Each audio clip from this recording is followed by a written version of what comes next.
Good evening, everybody. Welcome in.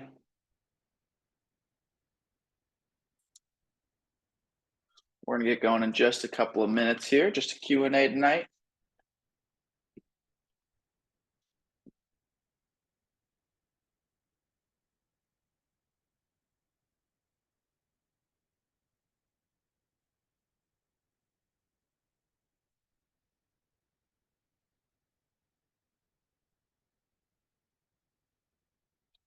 I'm assuming a decent amount of people are probably focused on the election, which is all right.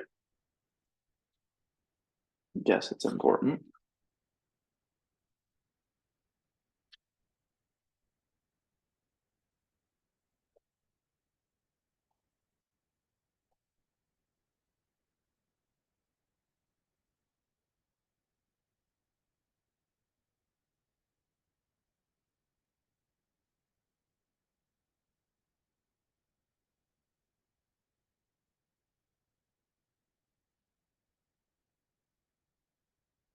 How's everybody doing tonight?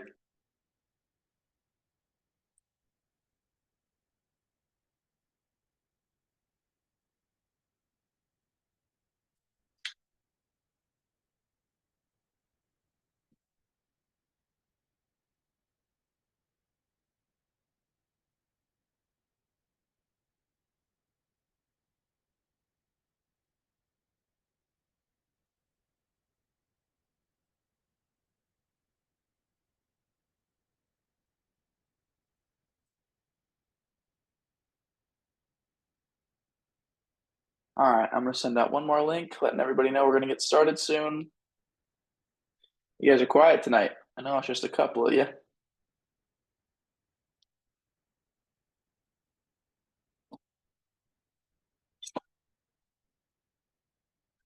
All right, well, a couple minutes after the hour, just a Q&A, so I don't have any specific agenda. So why don't we get right into it?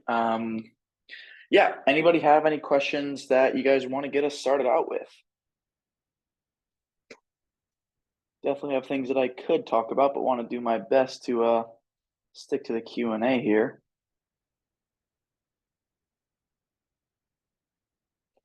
If you don't have any specific questions, any topics in specific that you'd like me to cover or review, what are you guys' thoughts?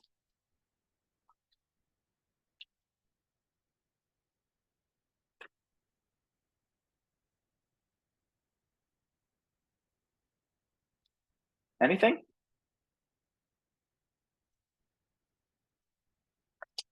Sure, let's do it, JB. Yeah, so the SPY made a real important move today. It was definitely a big deal for the S&P to break down last week on this elevated volume.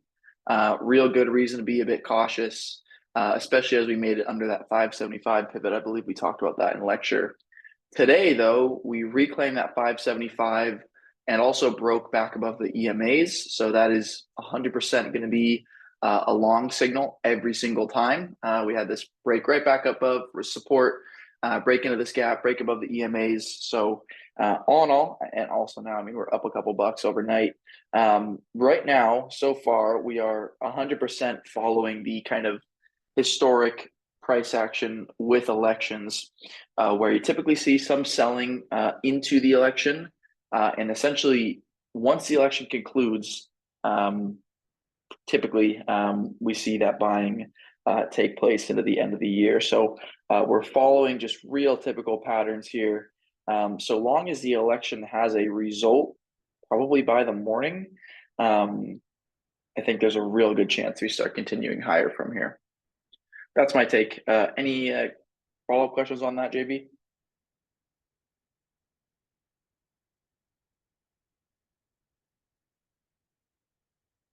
Cool. What else you guys got? We can cover anything that you are looking for. If we want to look at charts, we can look at charts. Ideally, we have some specific questions related to different subjects, but if not, totally fine.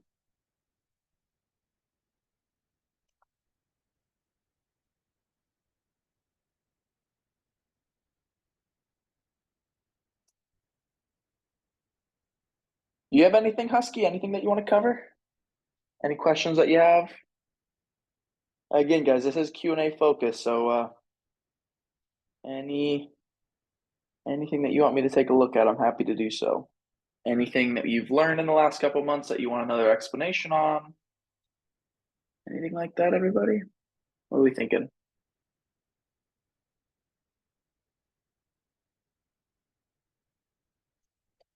You guys are quiet.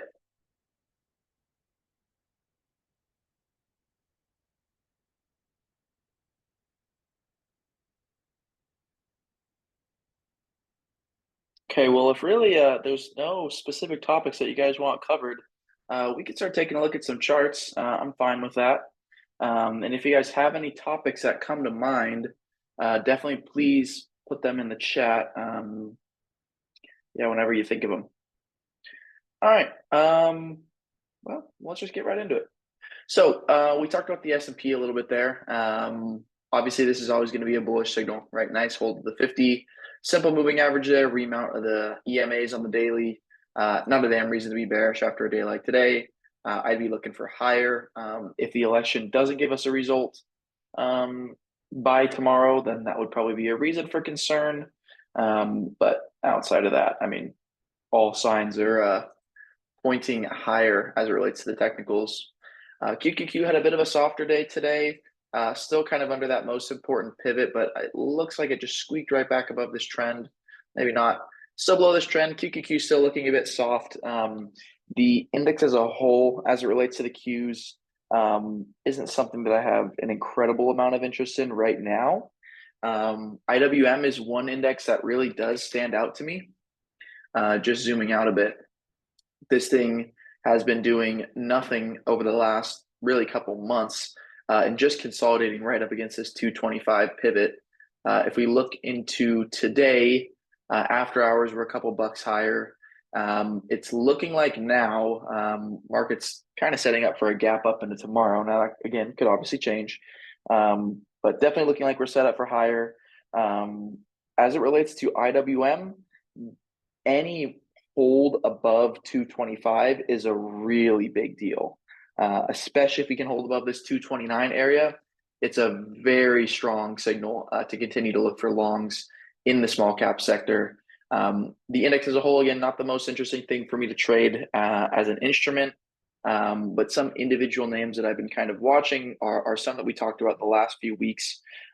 One name that I started a position on is Hood, Robinhood. So this one had a pretty rough reaction to earnings. I took a buy yesterday once it came back above this 24 area. Just nice retest of these prior highs, held this 50 simple on the daily, and then also this volume shelf on the daily as well. Another interesting one that I'm watching is a firm which likely kind of setting up to continue higher, but similar idea here, right? Holding this volume shelf and breaking back above this 45 area. I think we covered those last week, though. Kind of the most interesting thing for me right now is going to be this Amazon. And if we take a look at this, even zooming out a bit further here, this name is just been holding above these prior highs that it set back in 22. Had a couple weeks kind of just jumping around that level. Wow, so many ads for this stupid thing. Last week, finally got some follow through higher on their earnings report. I believe I mentioned it in lecture, but I did have shares of Amazon. I took a lot of those off on earnings on this day here, but I'm watching it again now. This 200 buck level right around here has been absolutely massively important. I'm sure some of you guys have been seeing it online, but this has been a real common spot for Jeff Bezos to be unloading some of his large position. So he's been having or taking part in a share sale program that he established a while ago. So this 200 buck spot is a real significant wall. So for me, kind of top things that I'm looking at right now are Amazon, right? Above this 200 level, there's no reason to really not be long at that point. Hood, real nice dip, I think, to get involved in on this one.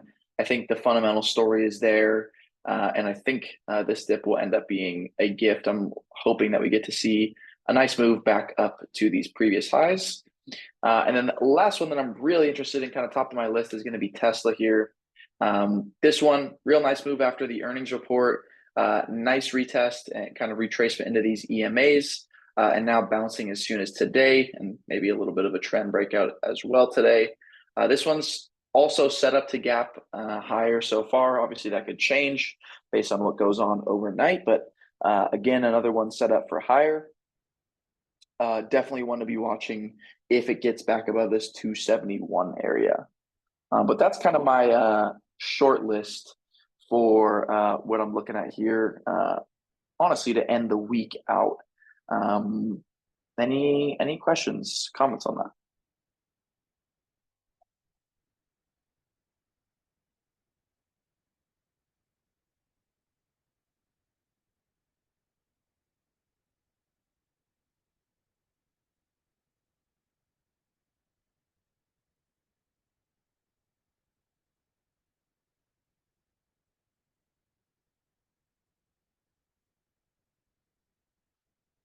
You guys are quiet tonight. Very quiet. I want to get some feedback though. I really want to make sure I cover anything that you guys have questions on. I don't want to just go off my own agenda. This is definitely a forum for us to address your questions that you have. Somebody's got to have something that they're confused about, want to learn more about. Um, Anybody have any of those sorts of subjects in mind?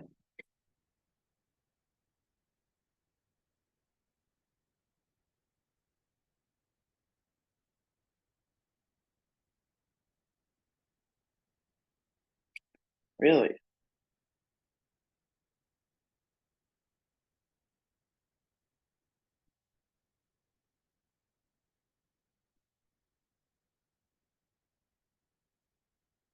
All right. Well, I can cover things on my own agenda.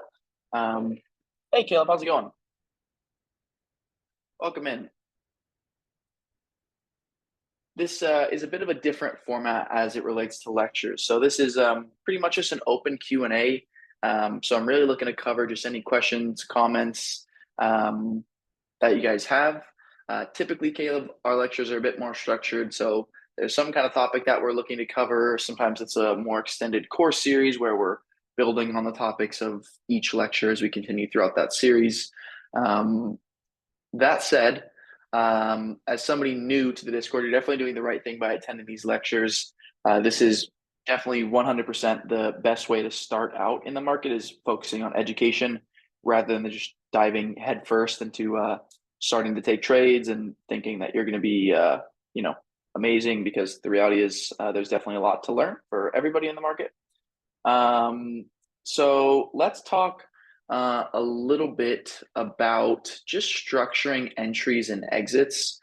This is one that I've covered kind of vaguely over a couple lectures, and since we don't have any questions, I'm happy to talk a little bit about some kind of frameworks for entries and exits. So let me pull up a quick graphic that I always like to reference.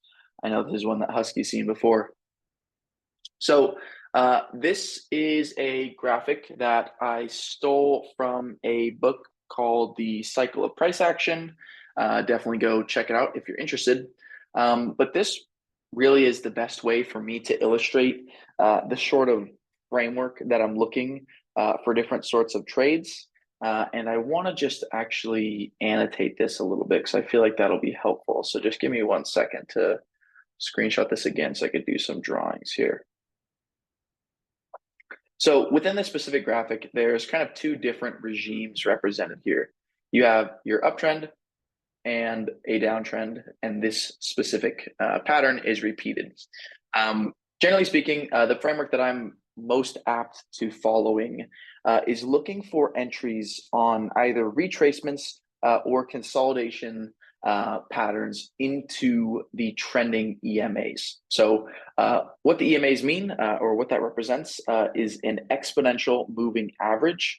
So all it's really doing at a high kind of level is it is averaging the closing price of a given asset on a given time frame and giving more weight to recent price action closes. And I could show you an example of that on my chart here.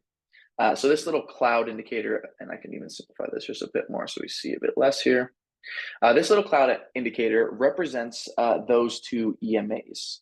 So the shorter term EMA that's more closely following price is the 10 EMA, And the longer term EMA that's less closely following price, I'll say, is the 20 EMA. And the way that I like to use these is very simple. First of all, if I'm looking for long trades, or in more specific terms, looking for long trades with momentum in either direction, generally speaking, I'm looking for the shorter term EMA, which is the 10 EMA in this example, to be above or have a higher value than the longer term EMA, which is the 20 EMA in this example.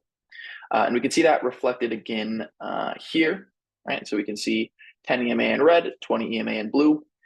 Generally speaking, as an options trader, we are looking for what direction the market has the most momentum, because as price moves quickly in a favorable direction for us, generally speaking, we're able to make a bit more money off that momentum. Now, obviously, it's important to consider risk before reward in every single scenario, but definitely a consideration there.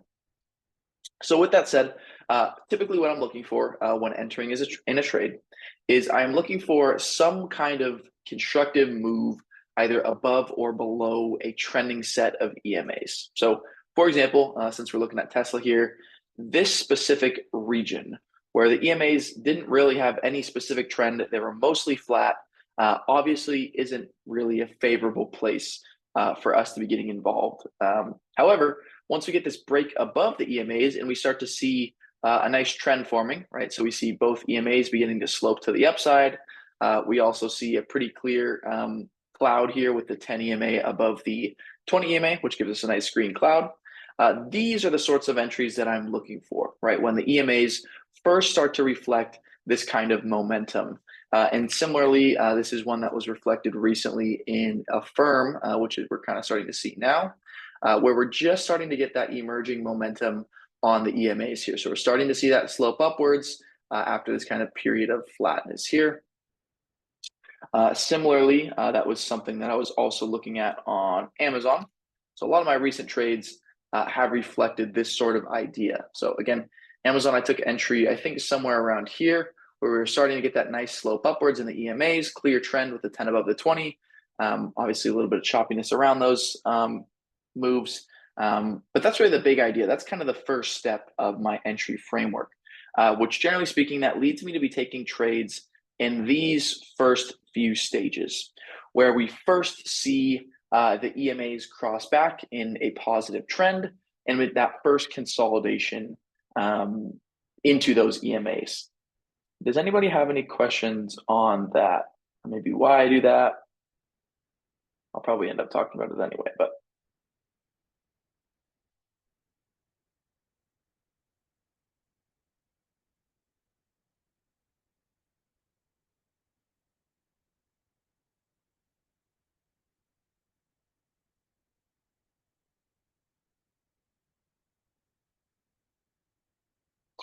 you guys are so quiet tonight. It's scaring me. Is everybody just focused on the election tonight? Is that the big distraction for us all?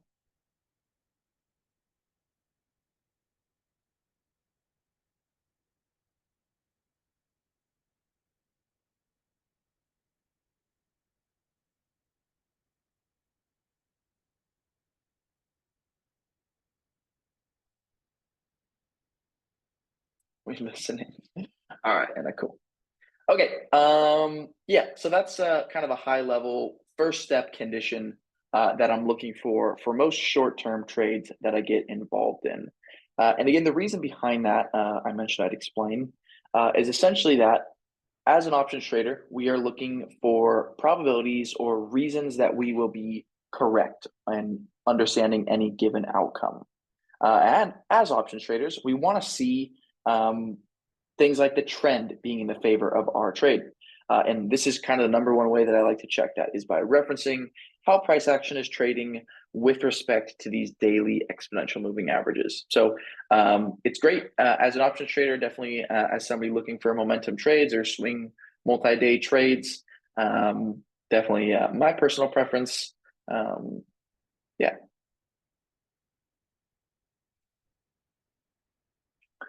All right.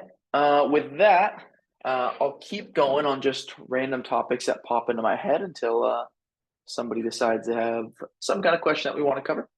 So I think what I'll probably do is just start reviewing some longer term weekly charts and talk about maybe ways to take advantage of some longer term moves. So I'll take a look at a sector that I've been starting to eye.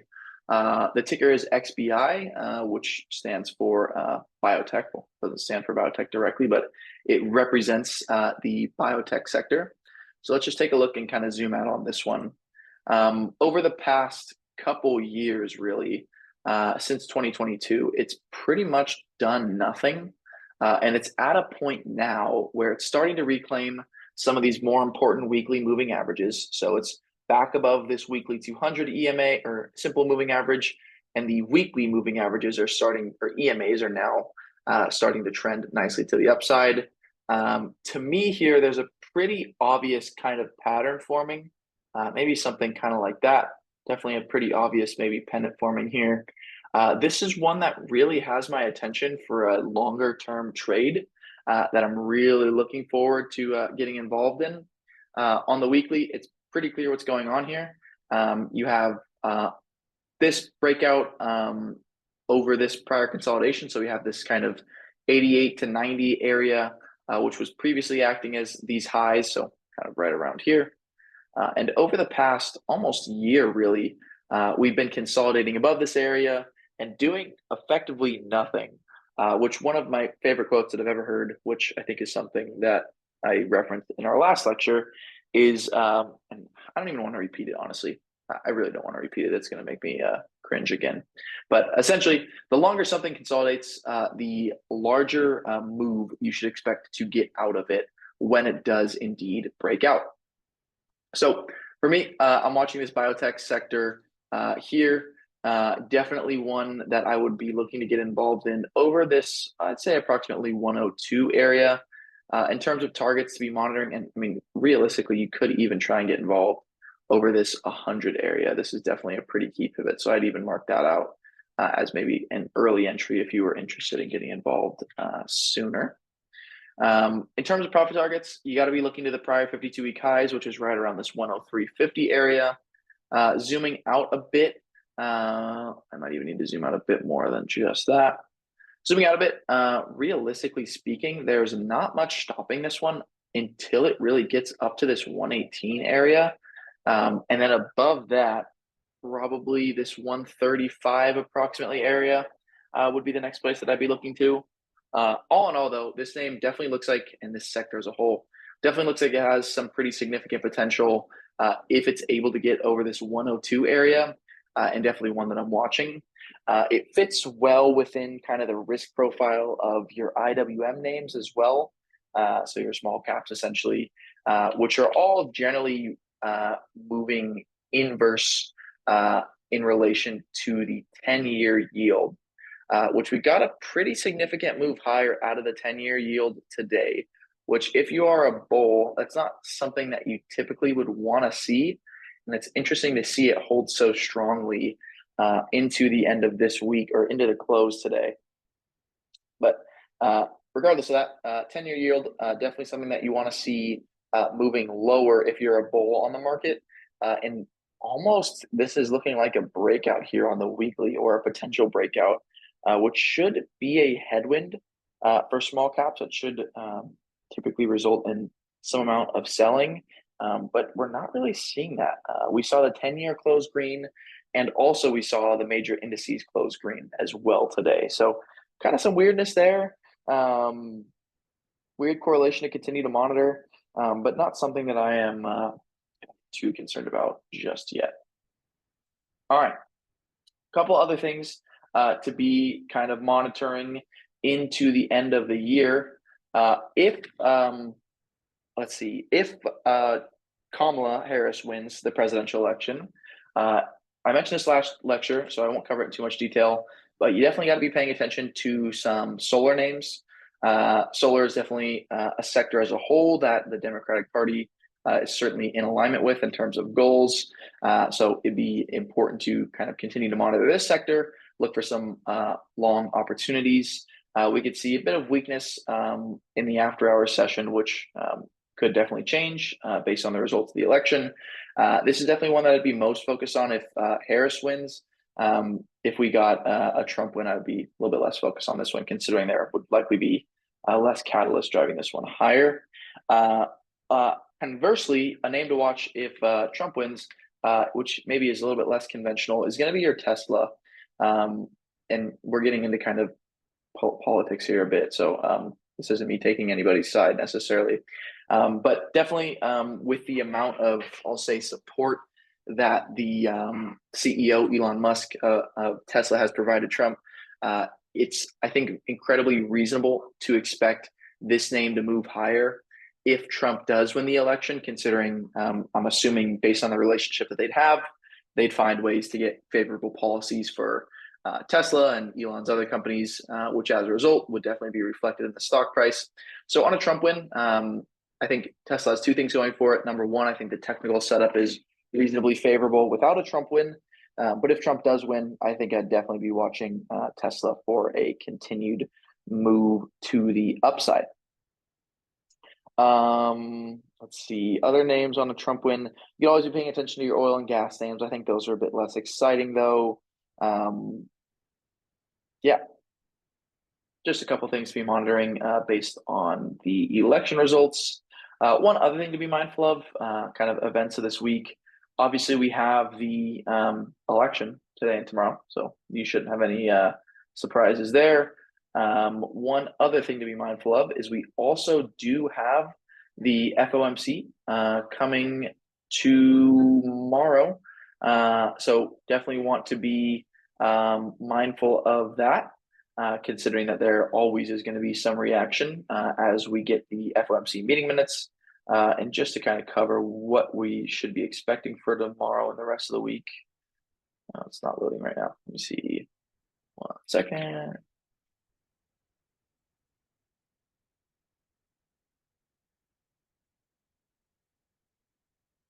Okay, move this on over here. Cool. So yeah, on Thursday, we're going to get a decision on rates from the Federal Reserve. So definitely going to be an important thing to be mindful of. Outside of that, there isn't too much other data that is incredibly impactful. Consumer sentiment has been one to be a bit more mindful of in the past, but at this point, it's not something that I give too much weight to. Yeah, just kind of covering that. Any questions or comments that have come up based on some of the things that I've covered?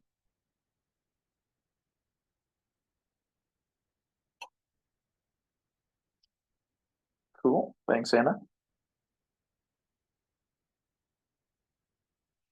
No, Caleb, that's actually a great question. And yeah, happy to take a look at that. This is absolutely not a crypto free zone. I know the Discord is called Only Options Trades, but we definitely do still get involved with crypto. So we have our analyst Grizzlies, who is pretty much strictly focused on trading crypto coins as well as crypto related stocks. That's effectively all he trades. So let's take a look at Bitcoin. Definitely not my expertise. I'll always defer to Grizzlies for the most, I'll say, informed analysis on crypto, considering he has a lot of the fundamental information that I just simply don't have. That said, crypto definitely looking strong. A little bit of a failed breakout last week with this move above 74K, but I mean, this looks really strong still. It's trending above the EMAs, it broke above this trend, holding back above the prior all-time highs set back in late 2021. This is definitely a place where I probably wouldn't buy crypto, or at least Bitcoin in general, after a 5% move higher. I think the opportunity to get involved with crypto did come on this retest of the trend just a couple days ago. So you definitely be chasing if you were buying now. With that said, though, honestly, I like it higher. Obviously, the 75K spot is one to be mindful of, considering how strongly we reacted there just a couple days ago. In terms of crypto-related stocks to be paying attention to, a lot of the Bitcoin miners like your Mara, your Riot, have been performing definitely pretty terribly as a whole. I just think they're much less exciting than they used to be. The only crypto miner that I've really seen move in some kind of interesting manner is this Wolf. Wolf has been moving a bit interesting. Been a bit stronger than some of the other names. But in terms of crypto related plays in the market, I'm most focused on the crypto related ETFs. So this is going to be your IBIT, your Bitcoin ETF, your Coinbase. So the most common or most popular crypto exchange that's publicly traded. And then obviously your MSTR. This is one that is effectively just a pure Bitcoin play because all they really do is hold Bitcoin. It's kind of similar to your Bitcoin ETFs. Although the MSTR, it's definitely been interesting to see. This one has been kind of leading crypto higher. It's been moving before Bitcoin has moved, which has been interesting to be interesting to watch that. But any other questions on that, Caleb?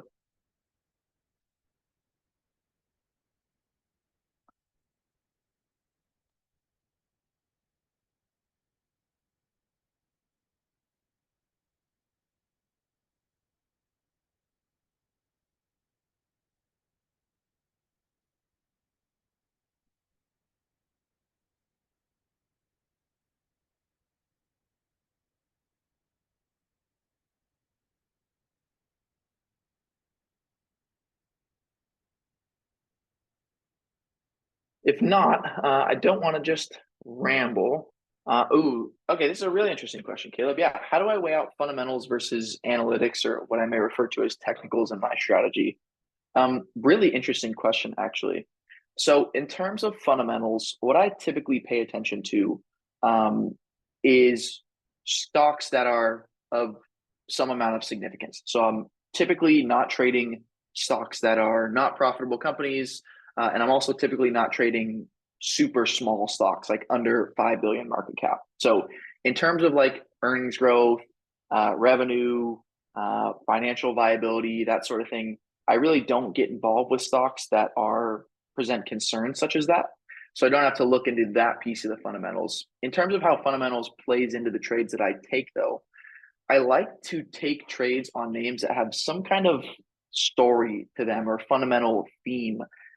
So, for example, your like the A firm and UPST names that I'm interested in right now seem to have this kind of fundamental theme of the buy now, pay later trend becoming more widely accepted. You see it in more places. More stores and products are offering this buy now, pay later. So while I'm not weighing out, I'm not considering, oh, how many percentage of consumers are using buy now, pay later.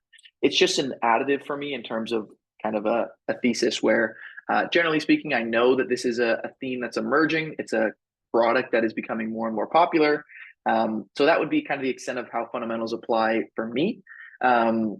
Some other things that I might be mindful of on a less significant basis is the amount of cash a specific company trades or holds. So, for example, or the book value of a company. One of my favorite trades that I took a couple years ago was getting long on AT&T here in late 2022 because this 1470 level essentially represented what AT&T as a company would be worth if you sold off all of their assets.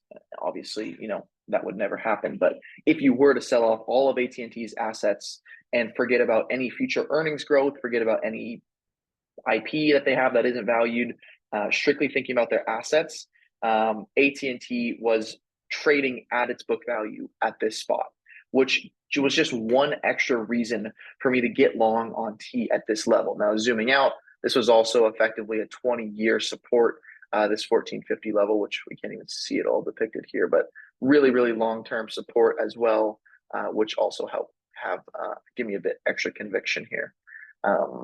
So those are kind of two examples that I've weighed what you could consider fundamentals. But me personally, I'm not typically doing like a deep dive into the fundamentals of any given stock. It's just not part of my investment strategy. I'm mostly focused on technicals, and I mostly trade larger cap stocks. So it's not like I'm finding a new unicorn or new amazing name or something that surprises everybody. It's mostly price and volume for me is what I'm paying attention to. Great question though, Caleb, and let me know if you have any follow-up comments. Yeah, Microsoft thoughts the next couple months. Let's take a look at Microsoft. Microsoft in general has been one that's a bit less interesting to me. only because of the significant weakness after earnings. It was one that I was kind of interested in getting involved in on this trend break, but since they had earnings coming so soon, it wasn't something that I paid too much attention to.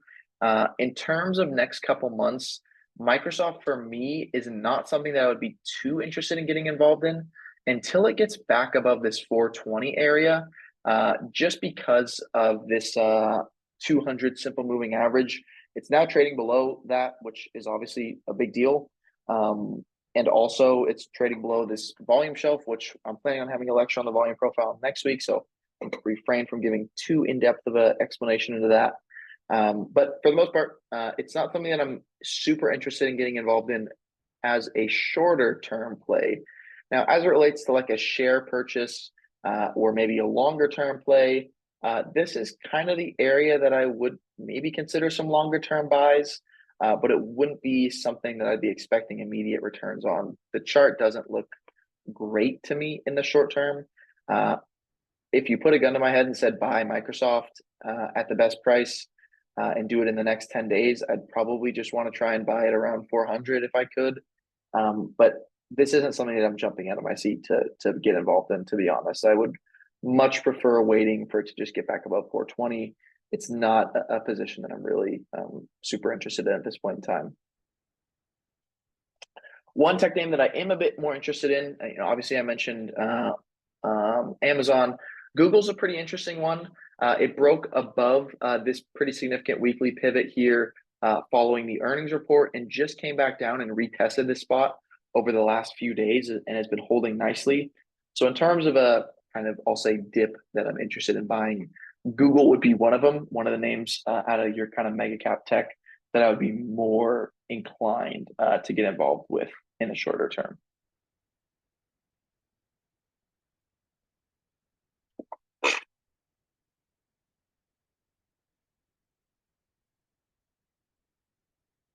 Good question though, Anna. And yeah, you own shares, but you want to sell. What are you in those shares at? Did you buy them? I mean, are you up? Are you down on those? Break even. Okay, you're down on them. Where did you buy them? What price are you in at? Like, are we talking you're in at like 470, 440, 434? Okay, so it definitely could be worse. Um, what sort of mindset are you in with those? Like, could you hold them long term if you needed to, or are you really just looking for an out? Okay. Yeah, I mean, if you want to give it a little bit more room, obviously I can't give you advice on what to do with your specific position. Uh, Obviously, it's not something that I would personally buy at this point in time. I'll be frank and honest with you there. It's not something that I'm jumping out of my seat to get long on. That said, though, I personally, if I was in shares and I'm already in at this point, I would probably at least give it room, so long as the daily holds above this 406 area. If I wanted to get out, quickly, I'd probably stop out on the close below 406. If I wanted to give it a bit more room, I'd probably stop out on a close below 400. And if I really wanted to give it room, I'd probably stop out. I mean, at this point, I think you're kind of in it to win it. I probably would hold the 370. But these are kind of two stops that I'd consider if you're looking for an exit. Daily closes below 406. Okay, your portfolios. Yeah, okay. Okay. Yeah, I mean, if you don't want that capital to just be sitting, it never hurts to I'll say there's an opportunity cost with holding a position that's down, right? With shares, obviously in a company like Microsoft, you could probably hold for a year, 2 years, and eventually you'll come out green. But there's an opportunity cost to that, right? You could allocate your money somewhere better, more than likely, and get a larger return. Now, again, I'm not in a position to be able to give specific investment advice. With that said, I'll ask the question, what was your original plan when you entered? Did you have a stop in mind? Did you have a specific trade or thesis or reason why you entered Microsoft shares at that point?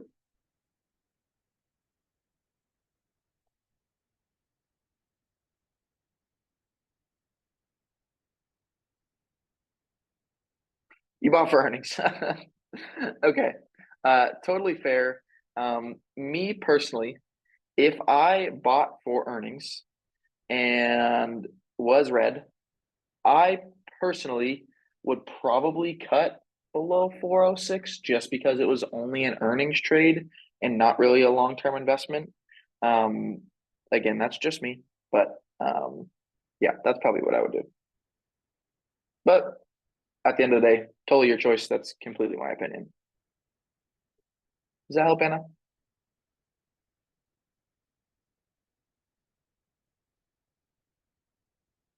Cool.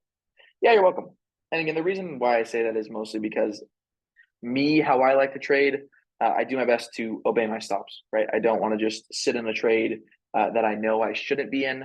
And if you find yourself in a position where you're thinking, oh, I hope this goes back green, or you're just kind of making excuses to continue to stay in a position when you know you shouldn't be in it, that's a really good sign that you're effectively just coping for a bad decision that you made and you probably should just cut. So if it was an earnings trade, thanks for being honest.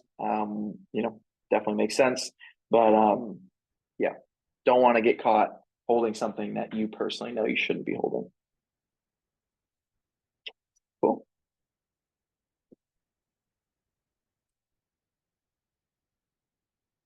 How can you start learning about reading candles to be more educated on day trading? Yeah, excellent question.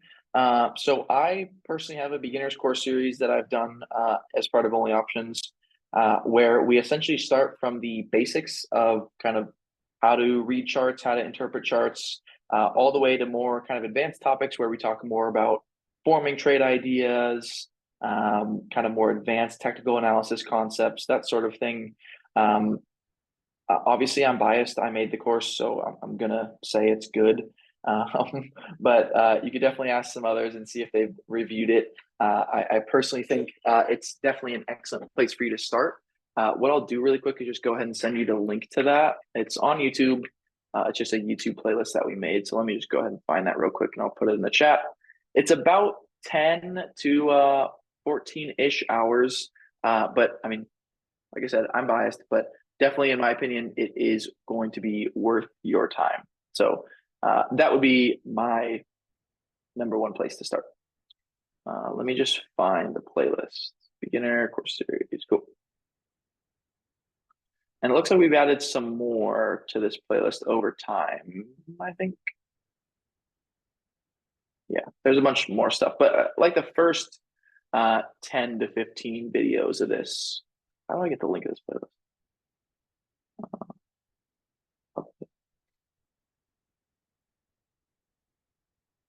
Okay, I think this will give you a link to the first video. Um, Hopefully that gets you where you want to be.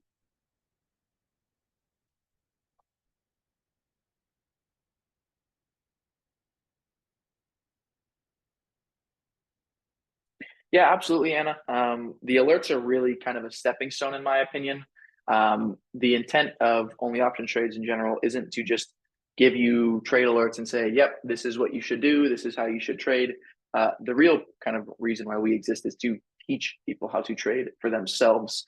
So, in theory, you don't need to be in the group anymore. You don't need to rely on anybody's alerts, right? So, the alerts definitely can serve as a great tool and really good reference as well.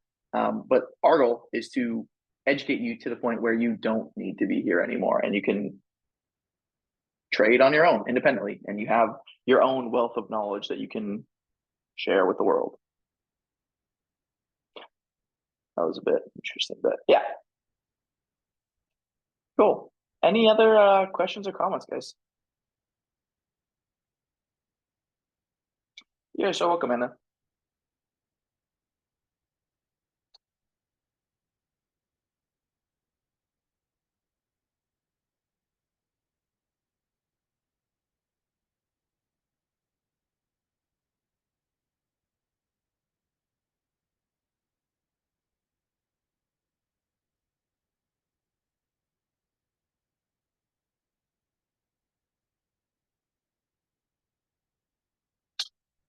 Awesome, everybody.